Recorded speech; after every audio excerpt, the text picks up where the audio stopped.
Normally एक ऐसे type के क्वेश्चंस आ रहे हैं जो कि सीबीएसई सैम्पल पेपर में भी है। अगर हम बात करते हैं, ग्रीन लिमिटेड ने परचेज़ किया है 40 लाख रुपीज़ का एसेट और लाइबिलिटी में लिए हमें 7 लाख रुपीज़ की, और उसकी एग्रीड वैल्यू हमने चुकाई 32,40,000। तो जो अब एंट्री आपको पता है, एंट्री क्या हो जाती है, एसेट टू वेंडर।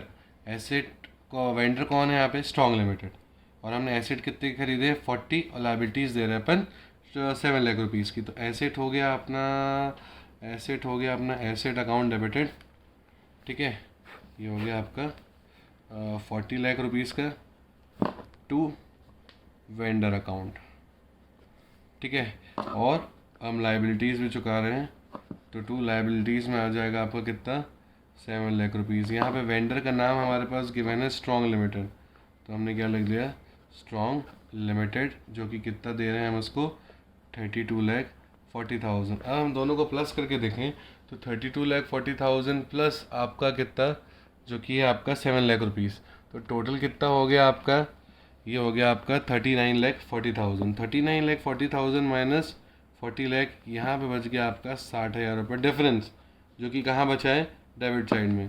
तो इसको हम बोलते, सॉरी डेबिट में बोल रहा हूँ, क्रेडिट में बच गया आपका। तो ये हो गया आपका टू गुडविल, ठीक है, जो कि कितना आ गया 60,000 रुपीज़। तो ये हो गया आपका गुडविल।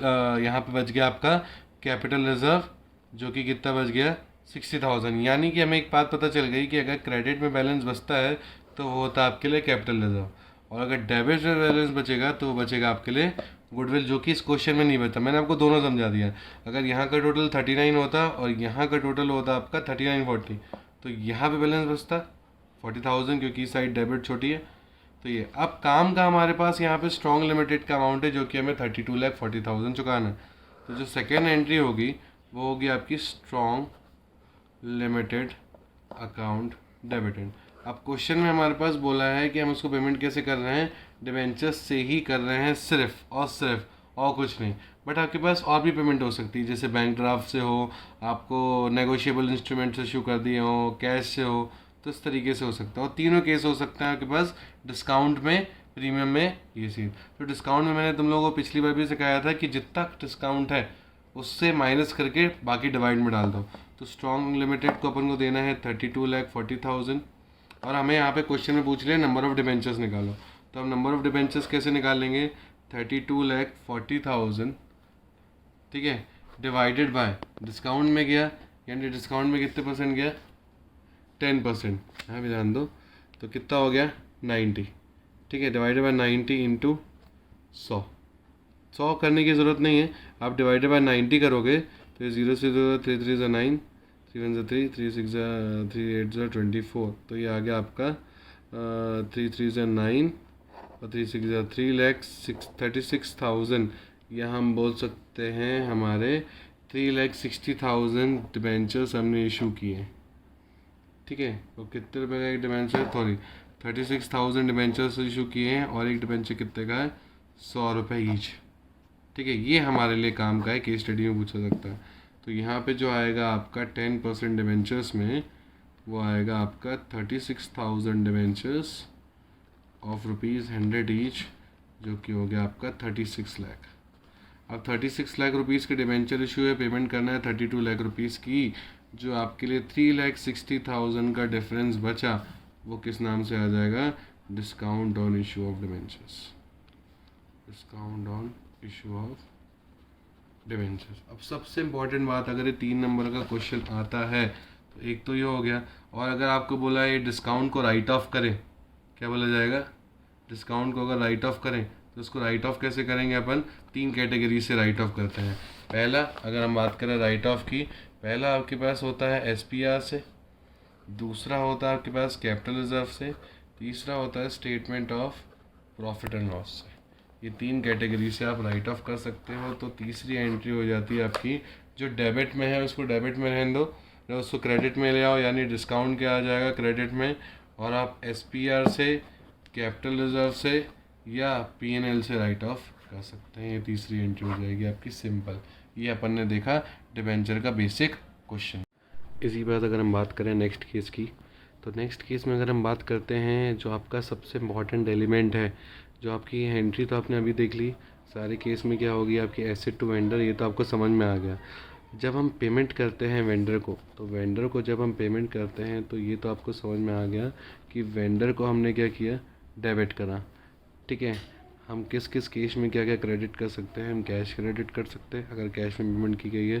जैसे आपके पास 40 लाख रुपीज़ की पेमेंट करनी है वेंडर को, कैश पे आपने पेमेंट कर दिया 1 लाख रुपीज़ की। अगर आपने चेक से पेमेंट कर दिया तो चेक बैंक आ जाएगा। ठीक है, मान लीजिए 2 लाख रुपीज़ का है। और अगर आपने बैंक ड्राफ्ट से पेमेंट करनी है तो बैंक ड्राफ्ट भी हो सकता है 6 लाख रुपीज़ का। ठीक है, और अगर एक सैम्पल पेपर में गिवन है प्रॉमिसरी नोट, तो अगर प्रॉमिसरी नोट भी है 1 लाख रुपीज़ का तो उससे भी पेमेंट हो सकती है। बचा हुआ अगर आपके पास क्वेश्चन में बोला जाए कि आप किससे पेमेंट कर रहे हैं, अगर आप डिबेंचर से पेमेंट कर रहे हैं तो यहाँ पे आप क्या हो जाएगा, सपोज़ करिए एग्जांपल पे अपन 9% डिबेंचर्स लेते हैं। अगर प्रीमियम लेते हैं, प्रीमियम में जाएगा तो यहाँ नीचे आ जाएगा SPR। इफ़ प्रीमियम इशू हुआ, पार इशू हुआ तो सिर्फ 9% डिबेंचर्स रहेगा, और अगर नुकसान में इशू होता है तो लॉस आ जाएगा। ये 3 केस रहेंगे। ठीक है, अगर लॉस में इशू होता है तो जितना भी अमाउंट, जैसे यहाँ का टोटल हो गया 10 लाख रुपीज़, ये है 40, तो 40 माइनस 10 बचा 30। अगर डिस्काउंट में इशू होता है, ठीक है, तो 30, 10% डिस्काउंट हुआ तो डिवाइडेड बाय 90, तो you will get the number of debentures. अगर प्रीमियम में जाता है 10%, तो 30 लाख डिवाइडेड बाय 110, तो you will get number of debentures. ठीक है, एट पार जाता है तो 30 lakh divided by 100, so you are getting 30,000 debentures. Basically this is the 3 cases: at discount, at premium, or at par. These 3 things are very simple. Topic आता है आपका collateral security. Debentures में इस क्वेश्चन को आने के भी चांसेस पूरे हैं। अब कोलेट्रल सिक्योरिटी की बात करूँगा मैं। कोलेट्रल सिक्योरिटी क्या होता है? कोलेट्रल सिक्योरिटी कुछ नहीं है, सिर्फ और सिर्फ आपका क्या है, 2 केसेस होते हैं इसमें। एक अगर आप बैलेंस शीट के थ्रू दिखा रहे हैं वो, और दूसरा केस होता है आपका एंट्री पास करना। तो जो आप एंट्री पास करते हो वो तो बहुत सिंपल है। ठीक है, एंट्री पास करने में क्या है आपका 9 debenture suspense account debited to 9% या 8%, जो भी परसेंटेज डिबेंचर से 2% डिबेंचर्स अकाउंट के नाम से आपकी जोनल एंट्री पास हो जाएगी।